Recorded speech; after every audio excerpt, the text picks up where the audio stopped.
Дарынды бала әлемі. Қырқаяқты емшіге жібергені туралы. Жапон ертегісі. Ертеде шиландарда үлкен думан болыпты. Кенеттен сауық сайран арасында олардың бірі: «Ойбай-ай!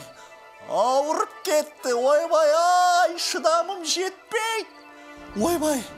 Басым сынып барады!» деп айғай салды.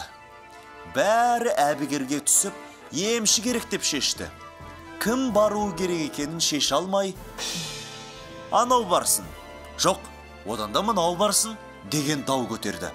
Сонда бір данагөй қарт шилан емшіге қырқаяқты жіберу керек, оның аяғы көп, жедел жетеді деген ой білдірді. Шиландар қырқаяқтан көмек сұрап, өздері аурудың жанында. «Шыдай тұр біраз, шыда деп шырылдап қалды. Ауру ыңырсып жатыр, ал емші әлі келген жоқ. «Қырқаяғымыз қайда екен?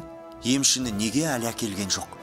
деп абыржыған шиландар қырқаяқтың үйіне қарай қайтып оралғанын тексеруге келеді. Қараса, есігінің алдында қырқаяқ 7 терге батып отыр. Ал алдында көптеген сабан сандалдар жайылып жатыр екен.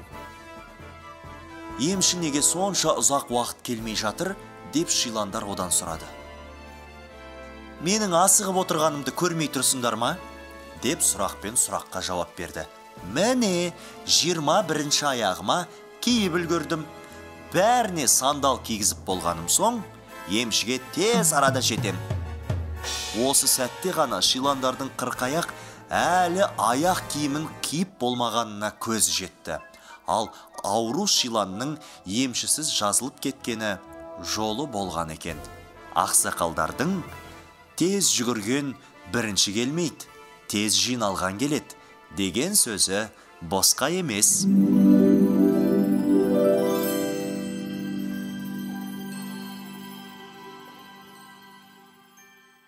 Дарынды бала әлемі.